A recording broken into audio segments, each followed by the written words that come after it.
네, 안녕하세요. 반갑습니다. 정석일 매니저입니다. 자, 제가 오늘은 이제 마지막으로 종목 소개를 좀 해드릴 거고요. 일단은 어제에 이어서 보라티엘도 오늘 좀 바로 목표가도 달성을 하게 됐는데, 제가 보라티엘은 좀 잠시 후에 리뷰를 좀 도와드리도록 하고, 오늘 제가 준비한 한마디는 이제 실적 개선, 리오프닝 종목에 집중하자입니다. 최근 들어서 이제 장이 어제 이제 외국인들의 매수세가 좀 유입이 되면서 좀 시장의 긍정적인 흐름들이 좀 나타났지만, 제가 어제 무료 방송 통해서도 말씀을 드렸습니다.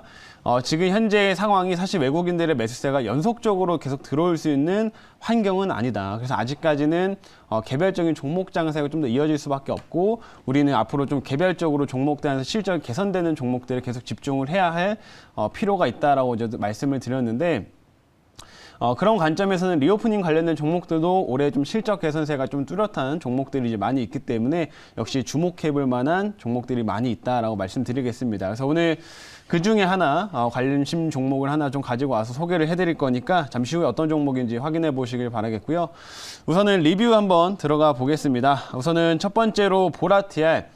어제는 1차 목표가 달성을 했고, 오늘은 이제 바로 2차까지 달성을 했는데, 오늘은 장중에 무려 18%나 상승세가 나왔어요. 그래서 지금 고가 기준으로 하면은 이 종목도 한 22% 정도, 거의 23% 가까운 이제 수익률을 좀 기록을 했다. 이렇게 좀 볼 수가 있는데, 제가 어제 한번 이제 리뷰를 좀 해드리면서 미리 이 종목에 대해서 설명을 좀 해드렸습니다.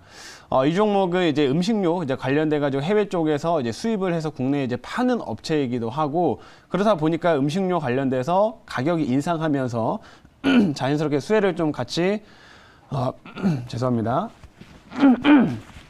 받을 수 있는 그런 종목이다라고 좀 말씀을 해드렸었고, 또 추가로 제가 어제 설명을 해드렸던 게 커피를 얘기해드렸습니다. 왜냐면 이 보라티알이 우리 메가커피라는 이제 브랜드를 인수를 해서 지금 가지고 있기 때문에 이 커피 가격 상승에 따른 수혜를 좀 크게 받을 수 있다라고 말씀드렸는데, 사실 오늘 시세가 크게 나온 건 이 커피 쪽의 모멘텀이 컸다라고 이제 보시면 됩니다. 그래서 한국 맥널티는 오늘 굉장히 크게 올랐지만, 이 보라티알도 이제 메가커피를 좀 보유하고 있기 때문에 주가가 크게 올랐다라고 좀 볼 수가 있는데, 최근에 일단은 대형 이런 커피 업체들 같은 경우는 가격 인상을 이미 진행을 했어요. 근데 이 저가형 브랜드 같은 경우는 그래도 이 저가를 좀 계속 유지하던 상태였는데, 결국에는 요즘에 이제 커피 가격도 계속 오르고 하다 보니까 결국에는 가격 인상들이 계속 나오고 있습니다. 그래서 여러분들이 잘 아시는 백다방이라든지 컴포즈 커피라든지 이런 데서도 지금 이제 가격 인상 소식들이 나오다 보니까 결국에는 이제 메가커피도 그러한 영향을 좀 받을 수밖에 없을 거고요. 그래서 가격 인상에 따른 수혜가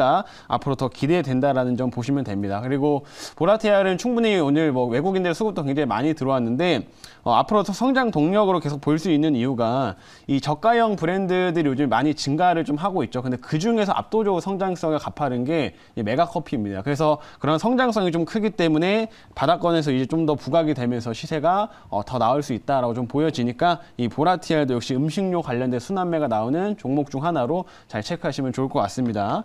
그래서 오늘 보라티알까지 이렇게 일단 리뷰를 이렇게 말씀을 드렸고, 두 번째로는 요거 텔레칩스 좀 보겠습니다. 이 종목은 제가 어제 이제 편입을 했던 종목이죠. 어제 편입을 해서 이제 비메모리 쪽, 그리고 이제 차량용 반도체 쪽 관련돼 가지고는 우리가 관심을 가져야 될 종목이다라고 말씀해 드렸는데, 일단은 이제 텔레칩스 같은 경우에는 향후 자율주행 쪽으로 계속 발전을 하게 되면 이 인포테인먼트가 점점 발전을 좀 하기 때문에 거기에 맞는 칩들이 계속 수요가 증가하고, 텔레칩스가 그거를 공급하면서 수혜를 좀 받을 수밖에 없다라고 많이 말씀드렸습니다. 그래서 향후 좀 중장기적인 성장성도 굉장히 안정적으로 좀 이어갈 수 있다라고 좀 보시면 되겠고, 최근에 실적 개선세가 좀 크게 나타나고 있는 모습인데, 그거는 이제 차량용 반도체가 요새 많이 부족하다 보니까 제가 이제 말씀을 드렸던 게 이제 국산화, 이제 차량용 반도체가 워낙 지금 부족해서 국내에서 대체할 수 있는 부분들은 국내 업체 거를 많이 쓰자, 이런 지금 내용들이 만들어지고 있는 상황입니다. 그러다 보니까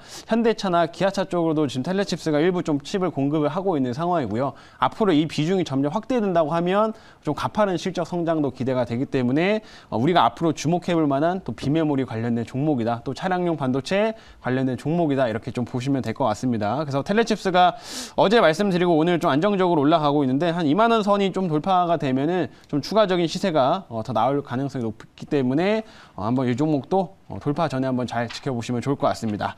자, 그래서 오늘 이렇게 두 종목 리뷰를 도와드리도록 하고요. 오늘 이제 신규 종목 한번 편입을 해보도록 하겠습니다. 자, 오늘 신규 종목 현재가는 16,650원, 종목명은 화승엔터프라이즈입니다. 화승엔터프라이즈. 뭐 오랜만에 이제 이 화승엔터프라이즈를 좀 들어보셨을 텐데, 이 종목 같은 경우도 이제 신발 쪽 관련된 업체죠. 신발을 이제 생산해주는 이제 OEM, ODM을 담당을 하는 업체라고 이제 보시면 될 것 같은데, 이 업체의 주가 흐름들 보시면 아시겠지만 최근에 리오프닝 모멘텀이 많이 부각됐음에도 불구하고 보시면 시세가 거의 없었어요. 그냥 거의 조금 주가가 오히려 좀 빠지던 상태였다라고 좀 볼 수가 있는데, 그 이유가 뭐냐면 다른 업체들보다 이 화승엔터프라이즈의 실적이 좀 개선되는 데 있어서 속도가 조금 느렸습니다.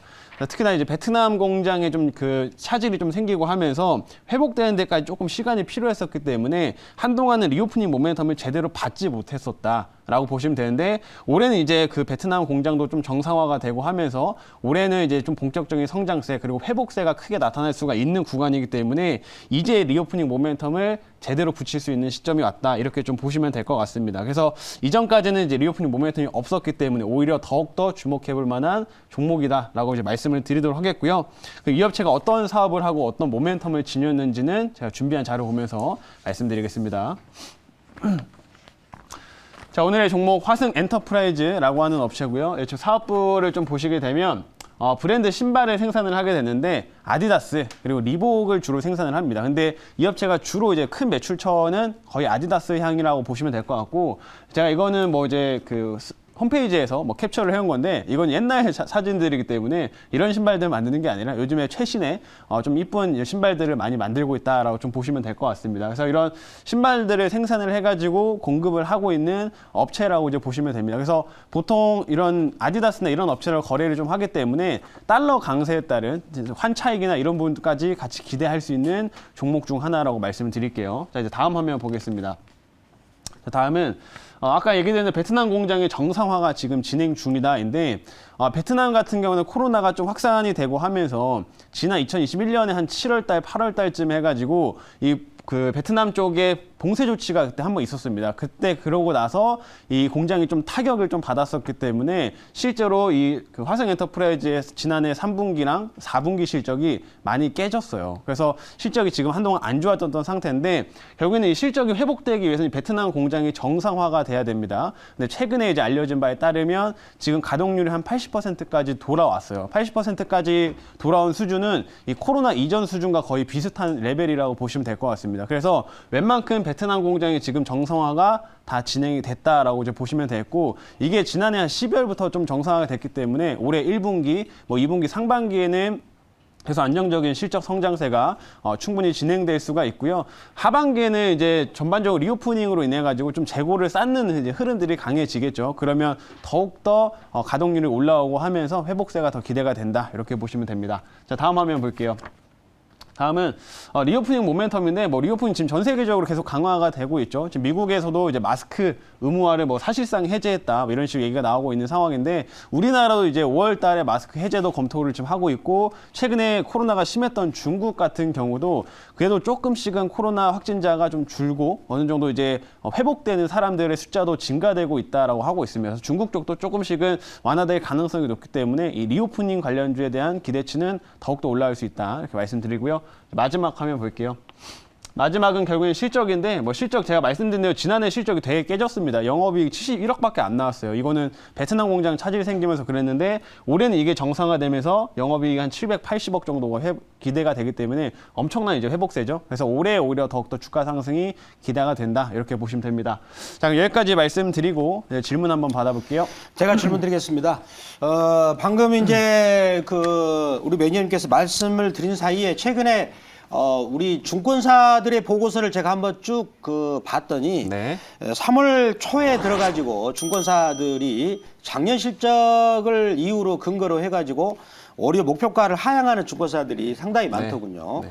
근데 이제 방금 이제 그 매니저님께서 말씀하신 대로 올해 같은 경우는 이제 실적 전망은 작년에 비해서 올해는 영업이익이 뭐 10배 이상 증가할 수 있다. 그렇죠. 이런 전망이 나오는데 불구하고 증권사들의 목표가 하향은 좀 이상하다고 생각하는데, 그렇다면 지금 증권사 전망이 맞을 것 같습니까? 틀릴 것 같습니까? 그 증권사 전망 그 가격 전략에 대해서 좀 얘기를 해드리면, 사실상 이게 리포트를 좀 보실 때 저는 개인적으로 이제 많이 말씀드리고 있는 게 가격 목표가를 좀 보시기보다는 그 내용적인 면을 많이 보라고 얘기를 해드립니다. 왜냐하면 결국에는 가격을 조금 일정 부분 빠지게 되면 그 목표가를 또 맞춰 수정을 해줘야 돼요. 어차피 증권사에서도 그 가격을 정할 수 있는 범위가 있기 때문에 거기 이상이나 거 이하로 해가지고 가격을 수정을 못합니다. 그렇기 때문에 오히려 주가가 좀 빠졌을 때는 또 한 번 수정을 해야 되는 이런 작업이 들어가야 된다라고 보시면 되고, 그러면서 최근에 이제 좀 가격이 좀 빠졌던 상태이기 때문에 아마 그런 차원에서 가격을 조금 조정시킨 거다라고 생각이 됩니다. 근데